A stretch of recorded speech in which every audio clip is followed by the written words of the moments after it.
Olá, sejam bem-vindos a mais um vídeo do nosso canal e hoje falaremos aí de uma forma bem simplificada, bem objetiva, de impairment e de imobilizado, mais focado no CPC 27, que trata de impairment, e no CPC 01, que trata de ativo imobilizado. Para começarmos aqui a falar sobre esse assunto, é bem importante nós entendermos, primeiramente, qual o conceito de ativo imobilizado. O que nós podemos caracterizar, contabilizar como ativo imobilizado nas nossas demonstrações contábeis.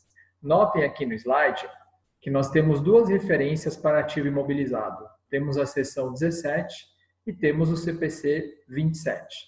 Por que as duas referências? As duas referências porque quando nós tratamos de pequenas e médias empresas, é a seção 17 que norteia a utilização das IFRS. A NBC-TG1000, que está em sua primeira revisão, cuja seção que trata de imobilizado é a seção 17. Já para as grandes empresas, é o CPC 27, é o pronunciamento técnico número 27, que norteia a utilização e a contabilização dos ativos imobilizados.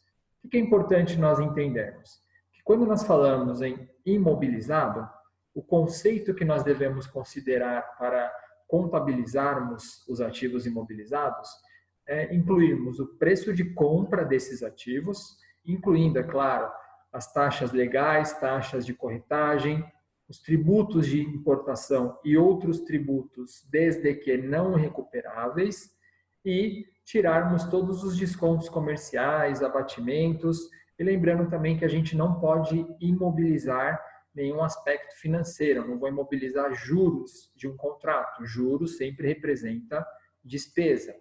E essa questão leva em consideração uma análise muito importante por parte das empresas.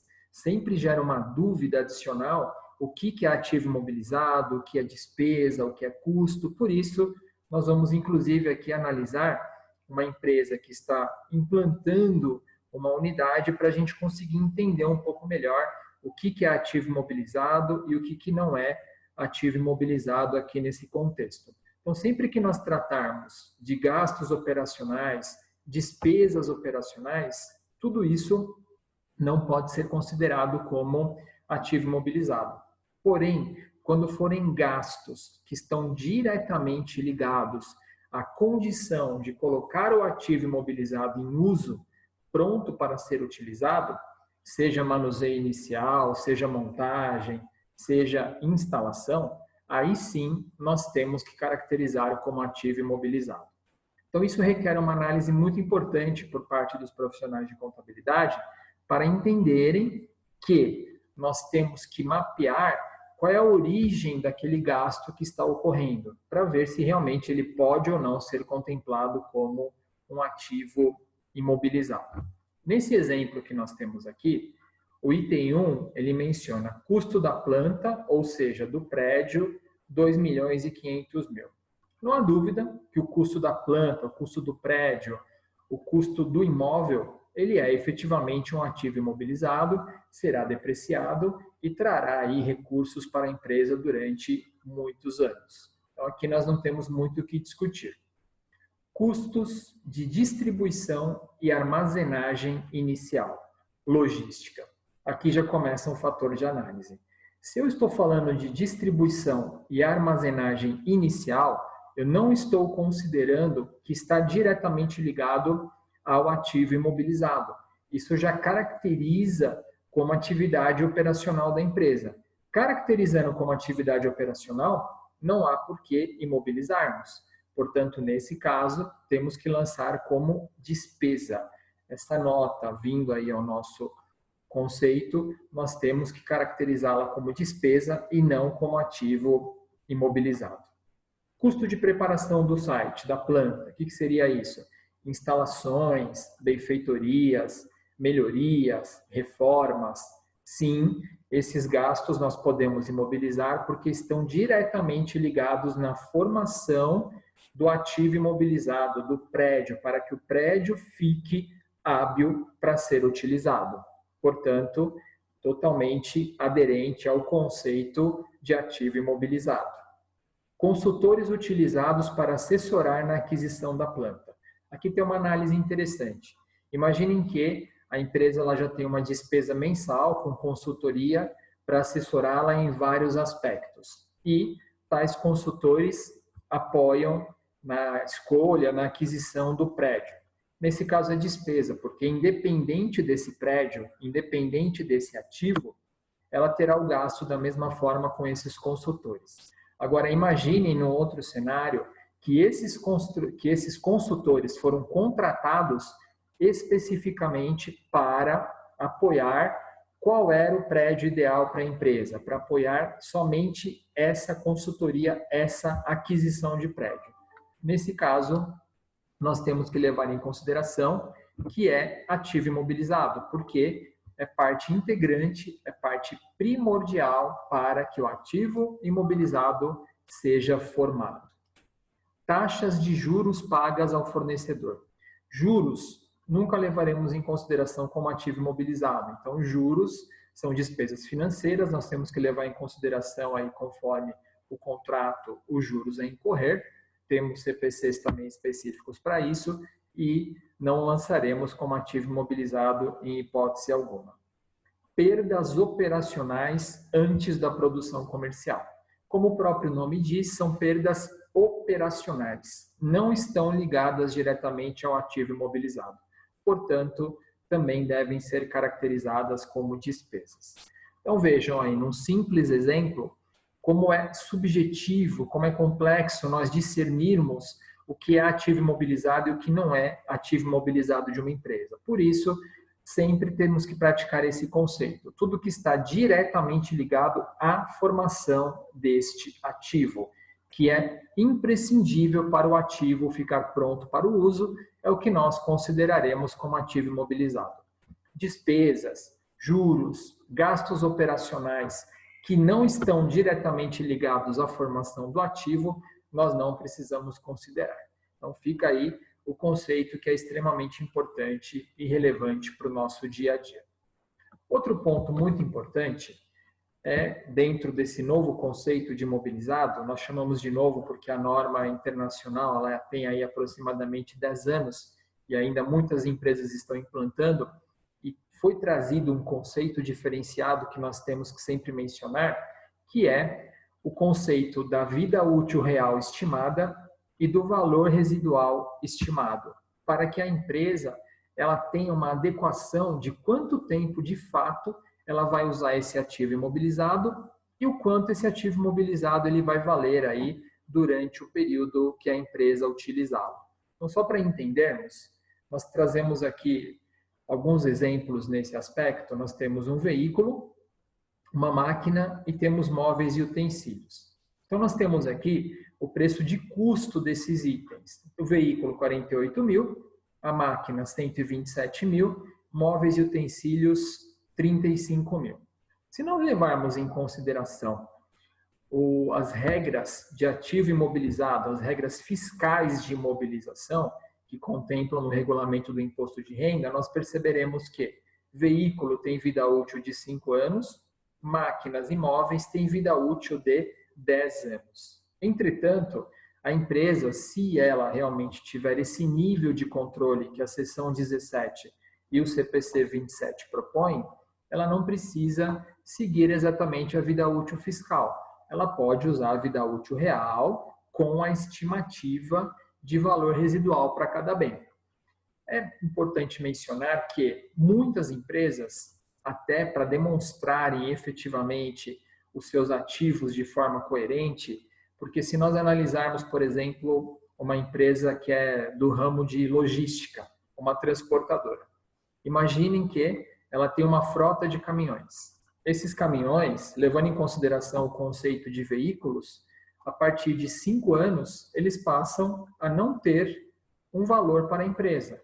Então, depois de 5 anos, os caminhões aí, eles vão zerar o valor contábil e a empresa vai ter uma frota física que não corresponde a uma frota na contabilidade. Então, o que muitas empresas já começaram a fazer nesse sentido? Começaram a aplicar a vida útil real estimada, que seria efetivamente qual o prazo que esses bens permanecerão na empresa e trarão resultados para essa empresa.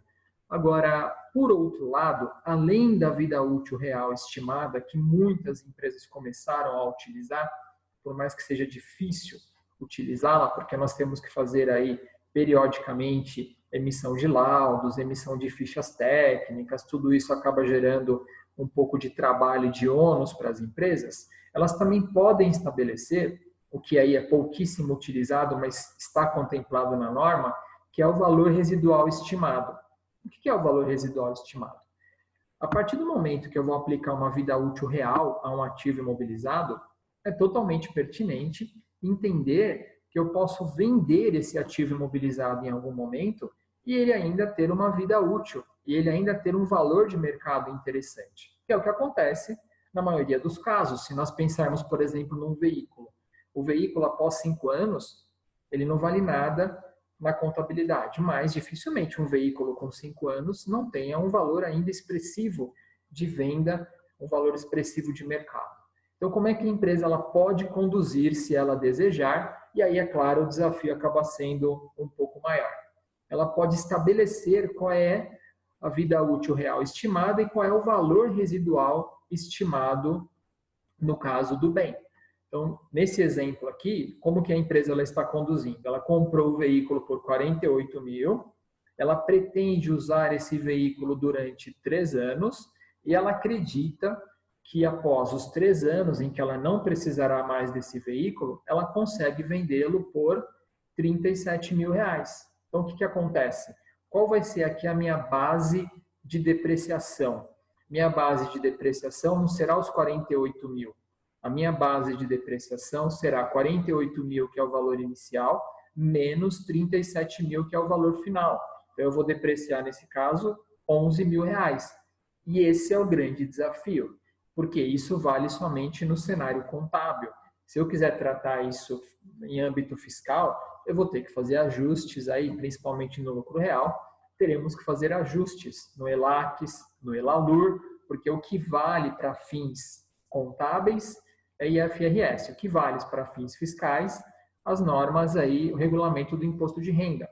Então, há esse conflito que deve ser tratado por intermédio de adições e exclusões, no caso do lucro real, e, em alguns casos, até nós temos que registrar na parte B do ELACs e do ELALUR esses fatos para que nós consigamos gerar aí as adições e exclusões correntes. Então, acaba gerando realmente um impacto para as empresas. Não é tão simples para conduzir esse cenário, por isso muitas empresas acabam não optando por fazerem a vida útil real e também o valor residual estimado, que são realmente muito interessantes em âmbito gerencial, para que a empresa consiga demonstrar o seu ativo imobilizado exatamente coerente com o seu ativo físico, que seria muito interessante. Bom, nesse conceito, como é que ficaria o cálculo de depreciação? E aí até vale a pena uma comparação entre a depreciação fiscal e a depreciação contábil para nós entendermos essa diferença. Então, no caso do veículo, pagamos 48 mil, estimamos vender por 37, vamos depreciar 11 mil. Em 3 anos de vida útil, teremos uma depreciação anual de 3.666, mensal de 305. E o mesmo conceito foi aplicado para a máquina e para móveis e utensílios. Partimos sempre do valor de aquisição, menos o residual estimado e a vida útil que foi considerada. Então, nós teremos uma depreciação mensal da máquina de 383 e uma depreciação mensal de móveis e utensílios de 229,17. E aí, como é que nós chegamos aqui nessa depreciação fiscal? Pela base tributária, pelo regulamento do imposto de renda.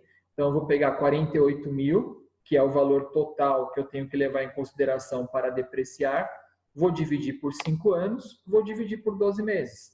Chegaremos numa depreciação mensal de 800. Vejam que interessante. Nesse caso aqui, a depreciação mensal, ela totaliza 2.150 e a depreciação contábil, a depreciação IFRS, com base no CPC 27, 918. Por que essa distorção tão grande? Por conta do conservadorismo. Então, geralmente uma máquina dura mais do que 10 anos, exceto casos atípicos, um veículo dura mais do que 5 anos, móveis e utensílios duram mais do que 10 anos. Porém, o fisco estabeleceu esses regimes de depreciação que acabam aí sendo um pouco conservadores e os bens geralmente são totalmente depreciados, mesmo ainda tendo um período longo para serem utilizados. Então, aqui nós vimos um pouquinho do conceito de imobilizado e do conceito também de depreciação. Um ponto importante é que quando as empresas migram para IFRS, geralmente tem um gap, tem uma diferença muito grande entre o valor de custo registrado e o valor justo, que seria o quanto valem os ativos imobilizados daquela empresa no momento da adoção da premissa IFRS, que leva em consideração o valor justo, o valor de mercado e a vida útil real. Então, para evitar essa aresta, nós sabemos que no Brasil já está proibida a reavaliação, não podemos reavaliar ativos imobilizados. Entretanto, na adoção inicial, somente no momento de formalizar a adoção inicial, a empresa ela pode, se ela quiser, aplicar um fenômeno chamado custo atribuído, ou deemed cost, dentro dos seus ativos imobilizados. O que é o custo atribuído ou deemed cost? É eu mapear todos os meus ativos que estão com valor abaixo do que pode ser considerado valor justo ou valor de mercado, por meio de um laudo assinado por um profissional especializado, eu trazer esses bens ao valor justo ou ao valor de mercado. Então, esse fenômeno é chamado de custo atribuído, porém ele não pode ser feito periodicamente. Ele só pode ser feito uma vez. Quando? Na adoção inicial. Então, é bem claro, no CPC 27, na seção 17, que nós só podemos fazer isso, e isso é irretratável, irrevogável, somente na adoção inicial. Portanto, se a empresa ela já fez a adoção inicial para a IFRS e não optou por essa hipótese, infelizmente, ela não pode optar posteriormente. É uma única perspectiva que a empresa tem, que é no momento da adoção, formalizar o custo atribuído. Vale ressaltar que nós temos aí a ITG 10, que vale para pequenas e médias empresas, ou o ICPC 10, que vale para as grandes empresas, que norteia, principalmente nos parágrafos 33 e 34, quem são os avaliadores que podem contribuir com o custo atribuído e o modelo de laudo que deve ser seguido também neste caso. Então, vale a pena, para quem ainda não fez a formalização oficial para a IFRS, fica aí o convite, fica a oportunidade. Bom, nesse cenário de valor justo, nesse cenário de valor de mercado, é muito comum eu ter, por instabilidade ou por alguma incerteza ou pelo uso demasiado do que eu tinha como premissa, eu ter perda nesses ativos. Então, qual é a busca incessante que nós temos que ter a partir do momento que nós migramos para esse cenário? Nós temos que ter uma busca, um compromisso, um comprometimento contínuo com o valor justo. E o que é o valor justo? O valor justo é o preço, é o valor final que seria recebido caso eu vendesse meu ativo naquele momento. Então, o que as empresas elas têm que praticar periodicamente quando houver algum cenário muito impactante que fuja a regra ou, na pior das hipóteses, aí, periodicamente, a cada encerramento de exercícios, o que as empresas elas têm que fazer? Elas têm que fazer o famoso teste de impairment. O que é o impairment? O impairment é análise de perda ao valor recuperável, ou seja, os meus ativos não circulantes, eles sempre devem ser demonstrados na contabilidade pelo valor que eles gerarão de recuperação para a empresa. É importante mencionar que há um conceito muito claro nesse sentido, que o impairment ele só é aplicável para ativo não circulante. Então, clientes, estoques não sofrem impairment. Por quê? Porque o impairment ele mede recuperação. E as contas de ativo, elas não são ativo circulante, elas não são recuperáveis, elas são realizáveis. Então, eu não recupero clientes, não recupero estoques, eu realizo. E, como o impairment ele acontece pela venda ou pelo uso, de uma forma geral, eu também não uso o meu estoque, eu vendo o meu estoque, eu uso o meu ativo imobilizado. Portanto, quais são as contas ou os grupos de contas do balanço que são passíveis aí ao impairment? Investimentos, imobilizado e intangível. São os três grupos que poderiam ou podem ser aí passíveis de análise por impairment. E quando acontece o impairment? O impairment ele acontecerá sempre que o valor contábil estiver maior que o valor justo. O que significa isso, valor contábil maior que o valor justo? O valor justo é o valor de venda, quanto vale aquele bem naquele momento no mercado. E o valor contábil é o valor de registro, é o custo do bem menos a depreciação daquele bem até o período que nós estamos analisando e menos algum impairment acumulado que já haja desse bem, porque, como eu disse, o impairment é um ciclo, no mínimo, que a empresa vai praticar aí uma vez por ano para manter os seus bens sempre com esse conceito de valor recuperável. Como parece um pouquinho complexo aqui o entendimento, vamos partir para um caso prático que vai deixar bem claro o funcionamento do impairment e a sua aplicação. Então, nós temos aqui o exemplo de uma empresa que nós denominamos como XRT, que adquiriu uma máquina por 200 mil. Essa máquina vai ser utilizada na sua atividade durante 8 anos, então seria aqui a vida útil real, neste caso, e ao término da sua vida útil real, a máquina estima-se que terá um valor de mercado de 50 mil reais. E aí, periodicamente, a empresa ela tem que praticar o teste de impairment para verificar se há algum registro de perda ou não a ser contabilizado. E aí, para isso, nós vamos estimar aqui 2 anos. Vamos ver o primeiro caso, quando nós estivermos aqui restando 2 exercícios para o término do ciclo de depreciação, que seria no 6º ano, o valor justo está registrado em 78 mil, e restando 3 exercícios para o término do ciclo, ou seja, no final do 5º ano, se esse bem estivesse com o valor justo de R$ 109.500. Então, o que é importante para nós conseguirmos fazer essa atividade, esse exercício? Eu fiz questão de colocar aqui na linha do tempo, para a gente conseguir entender que no primeiro, no segundo, no terceiro, no quarto, no quinto, em todos os anos eu tenho que praticar o teste de impairment. E no final de cada ano, eu teria aqui uma comparação. Qual é o meu valor registrado na contabilidade, qual é o meu valor justo. E aí, é claro, sempre que o contábil for maior que o justo, eu terei a aplicabilidade do impairment. Caso contrário, não tenho que aplicar o impairment. Então, para isso, o que nós temos que saber aqui? Nós temos que fazer uma conta básica de qual é a depreciação anual desse bem, para nós podermos projetar aqui o valor contábil do bem dentro dos cenários que foram oferecidos nessa atividade, nesse caso prático.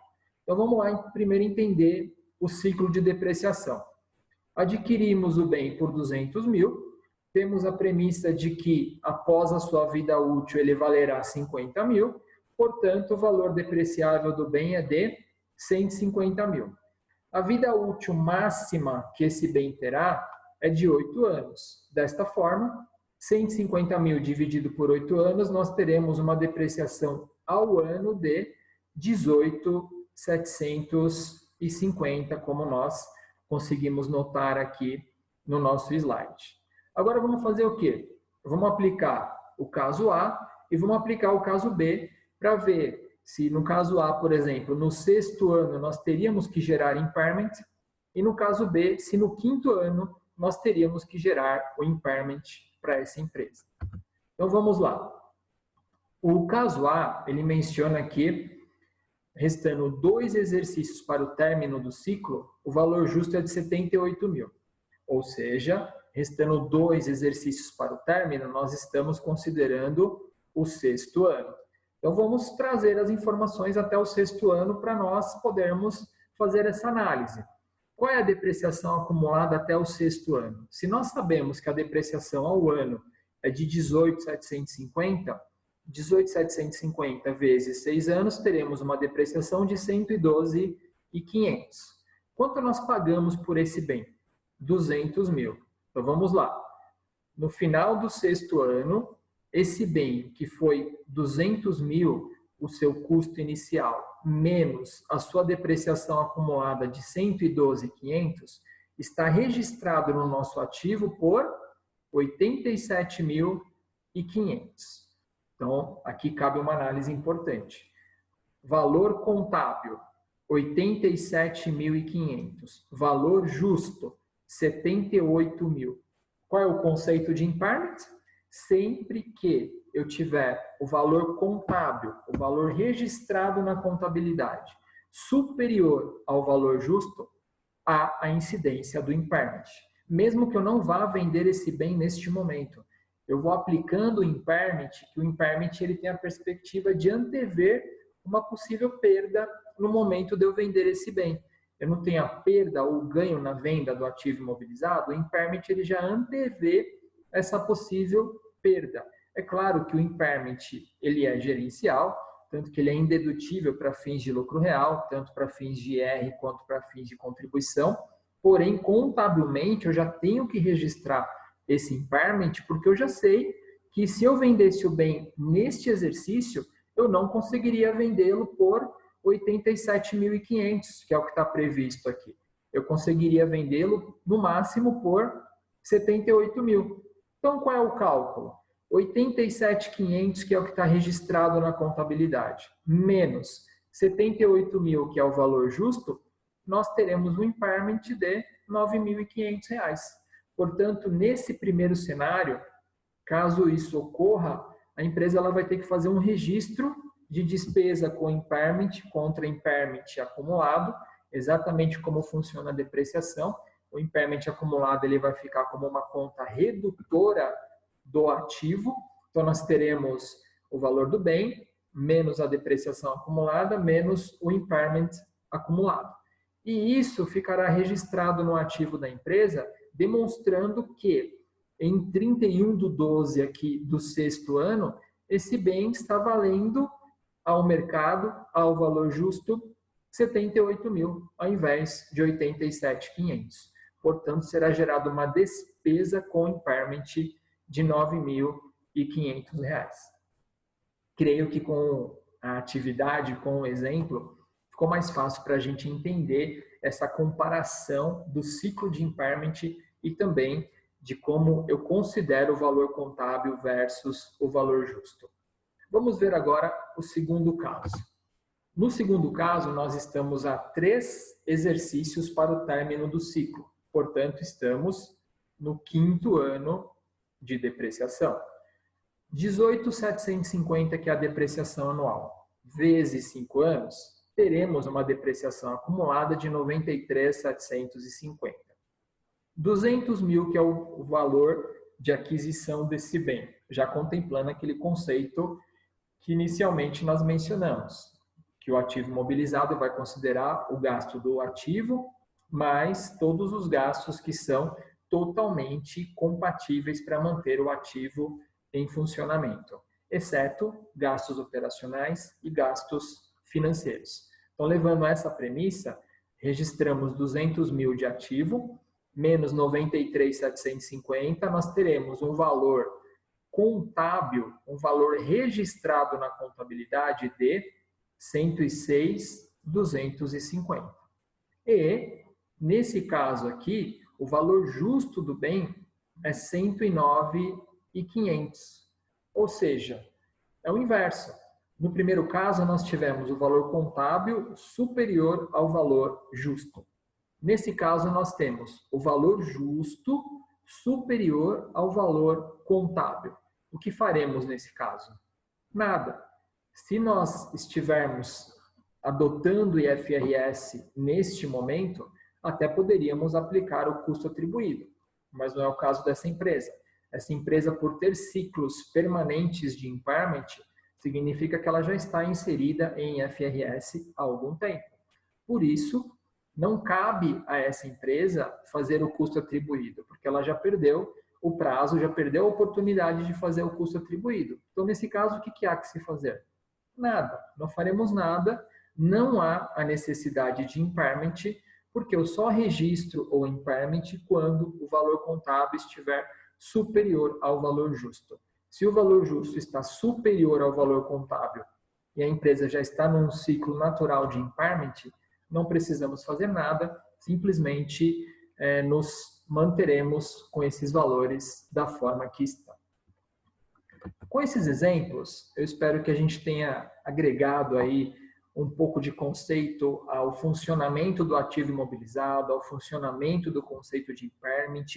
É claro que nesse rápido vídeo aqui a gente consegue compartilhar uma visão um pouco mais limitada. Esses assuntos são inesgotáveis, tem muita informação interessante para a gente entender com relação a imobilizado, a impairment, e fica o convite aí para os próximos vídeos do nosso canal. Esperamos que tenham gostado e os convidamos para os próximos vídeos, sempre com esse intuito de trazer aí conhecimento técnico e simplificado para os profissionais da área contábil e de áreas correlatas. Um abraço e até o próximo vídeo.